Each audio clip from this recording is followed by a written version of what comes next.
Hi, it's Tracy Fink with the Tortoise Institute, and it's another edition of Wednesday Wisdom. I'm actually having some difficulty with the recording, not the technical, but with the content. Normally, I'm, pretty comfortable with what I'm going to say. I usually just do one take, which probably doesn't surprise many of you, and off we go. But today, for some reason, it's just not landing right with me. It's just like, what am I saying? I'll tell you what I do want to talk about. First of all, thank you for allowing me to connect with you this way, because when I connect with you, it also allows me to connect with me. So getting up out of bed and getting dressed and putting on a nice shirt and doing my makeup, that reminds me of who I was, who I still am, and what I still have to offer. So thank you. That means a lot to me. It also helps build my resilience to get through this, and this is kind of what I want to talk about today. So a friend of mine, a good friend and teacher, Julie Murphy, sent me an article over the weekend about our surge capacity. And essentially what surge capacity is our ability as human beings to deal with short-term tragedies. It allows that energy, how a mom can move a car if her kid's stuck. So when we are faced with some pretty difficult situations, we have the capacity to manage it. And then when it's over, we rest, we restore, we recharge. The problem that many of us are facing in this pandemic is that it's not over. I don't want to say it's never ending. It is going to end. We just don't know when. And it's that ambiguity that is doing a number on many of us. So the ambiguity of, this thing being unclear is contributing to many of us feeling a sense of grief. Well, first it's a sense of loss, all of the things that we've lost in the last few months. Our ability to socialize the way we want and our work habits. Some of us might have lost our clients, some of us might have lost our jobs. So all of the things that we've lost have contributed to this sense of grief.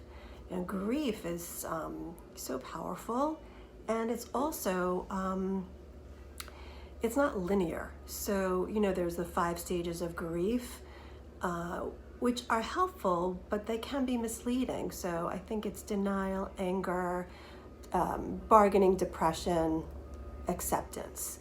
And many of us think, and I used to think this until I did some more research, that it was linear, that I would get through denial and then I would go to anger. And no, it can be any way, shape, or form. And I think what we're seeing and what I'm feeling is all of those signs of grief, that there's, this sense of denial, like, how can this still be happening? And anger and a little bit of depression. But what can I say? We are not alone here. I think the thing that has helped me the most is having a meditation practice, because with this surge capacity, it has helped restore me. Many times when we're dealing with the short-term stressful situation, it's a natural disaster or something outside of us. Well, here a lot of the damage is happening inside of us, and our ability to go inside and check out what's going on in there and offering ourselves some kindness and some self-acceptance and awareness has helped me be available to talk to people and to also restore myself. Not easy, and it doesn't always work, but more times than not. But it has taken practice and teaching and learning this over the years.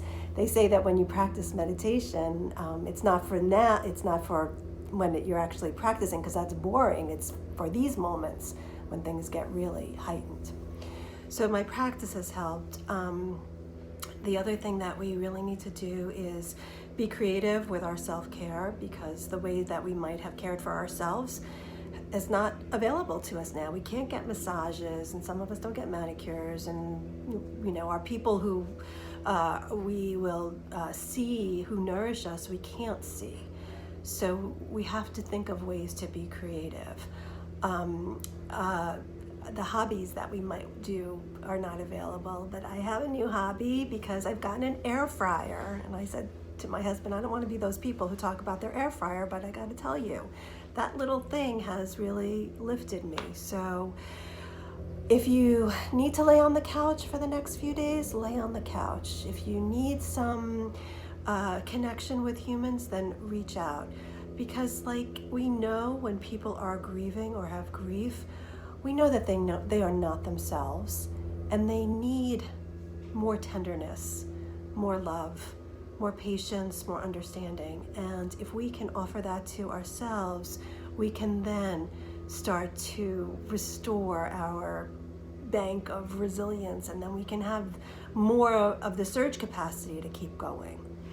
So what did Winston Churchill say? I think if you're going through hell, keep going. So you're not alone. You have a lot of people on either side of you and above you who are cheering you on every step of the way, including me. See you next week.